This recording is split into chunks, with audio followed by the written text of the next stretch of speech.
Welcome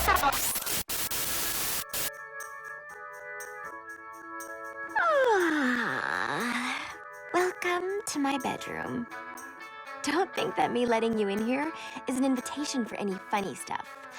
Hey, this is Jimmy with the Low Tech Gamer Show, and today I'm here to review Lollipop Chainsaw. The story revolves around Juliet and her family of zombie hunters. She's trying to stop an invasion of zombies from a world called Rotten World. And it's her birthday as she wakes up, and then she's on her way to high school. And as she gets to high school, she notices that her high school is under attack by a bunch of zombies. So as she starts to fight through the game a little bit, you start meeting a lot of interesting characters. The first one you meet is your boyfriend, actually. His name is Nick, and he actually ends up getting turned into a head because he gets bitten trying to protect you. And that's when he finds out that you are a zombie hunter you probably could have did yourself. So she performs some voodoo on him, grabs his head, throws it on her ass, and continues on her way. The story starts to pick up right outside of, you get to your birthday cake, and once you meet your sensei right outside the door, you see that the reason the zombies are coming is because there's a protagonist, the main protagonist. His name is Swan. He's an 18-year-old punk emo kid who's mad because he probably gets picked on a bunch, and he'll probably eat his lunch and shit, and he don't say nothing about it. He opens up this portal to a world called the Rotten World, and he brings in these 5 evil purveyors that he wants to help him take over Earth Realm, and so he can become like the supreme ruler of Earth. And that's when you go off on your tale of ass kicking and chainsawing, titty bouncing. It's a great game. that's how it starts out.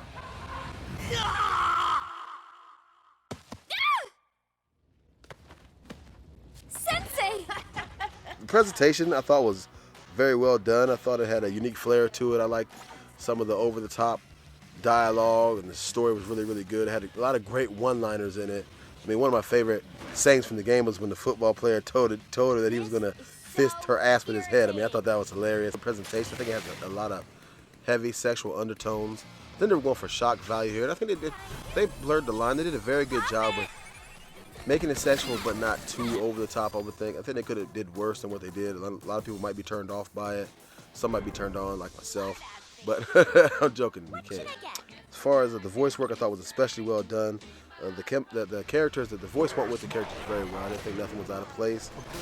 From the sensei to even to the bosses, I just thought the presentation was very well done.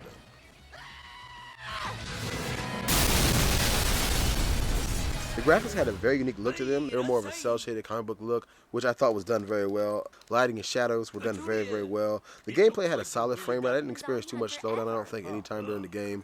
I think it pretty much stuck the whole time. I thought that it had very, very unique aspects to the way they did the graphics. I don't think I've ever seen a game that quite looked that way. It kind of had maybe a little bit of that grindhouse filter over it, maybe just a slight. I think they went for that kind of look, like the kind of value. I think it was pretty good, but I think it was a very well done game. I think the sound was very well done, from the soundtrack to the voice acting. The dialogue was very, very funny. They went with more of maybe like a 60s like rock pop type thing for like tweens, if tweens were existed back then. I think that's the music they would listen to. I mean, the music is actually, some of the music is real. A couple of the tracks were really good, from the Lollipop song to the Mickey You're So Fine song. There was tons and tons of unlockable MP3s. I just didn't get to a lot of them. Other than that, the sound was very well done. I think everything fit. I think all the characters fit. All the voices fit the characters, I should say. And I think that probably one of the best parts, the highlight of the game, is the dialogue. Listen to it. Very, very funny. You'll be shocked at some of the stuff you hear, and it just make you laugh. It's a great sounding game. I'll restring my guitar with your intestines! Gameplay is fast and fluid. It has great combos. There's a pretty cool power-up system that you have to do. As you unlock your coins, you can go and you can actually buy strength. You can buy like speed. You can buy a lot of combos to unlock. The combo system is pretty well thought out. There's tons of different combos you can unlock towards the end of the game. I myself fell back on the same 2 or 3 combos because they were very, very powerful. As far as more gameplay elements, the mini games are pretty cool. There's a basketball game I kind of enjoyed. The baseball game took me a minute to get it down, but once I did, I kind of enjoyed that too. There's actually a move called your Sparkle Meter, which unleashes a very strong attack, and the song Mickey plays in the background is pretty cool. And actually, that's where you get an abundance of coins, because I think pretty much every hit is damn near a head shot, you would call it, I guess, where she knocks your head off the body, which is pretty good. I would say you shouldn't have to save them for the bosses because they are pretty easy. They're good to keep for when your health is getting low and you're in a pickle and you really need to get out of a jam. As far as the boss fights go, I thought they were very, very easy. That's why I say you don't really need to use them. There's a few harder zombies throughout the levels. They have like meters over their head to show you that they're kind of tough. Other than that, you run into your typical slow walkers, I would call them. You got your cop zombies that shoot at your ranged zombies. Then you have like your charging zombies, your football zombies. Yeah, you find a few flying zombies later on in the game. I forgot about them. They're not that bad. The game, play it. I guarantee you'll like it. The gameplay is awesome.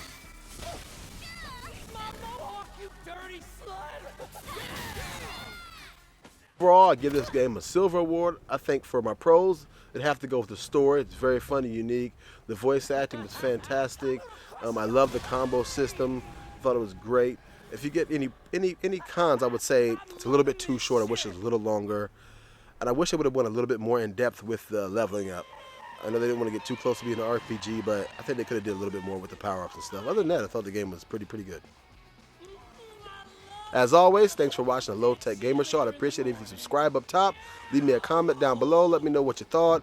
If I could have did a little better, what you want me to review, touch on some new things. And Tangos Pantalones, and I'm out. Small animals? What kind of whack job waterboards Chip and Dale? That makes Skylander here like the most uncoolest dude ever.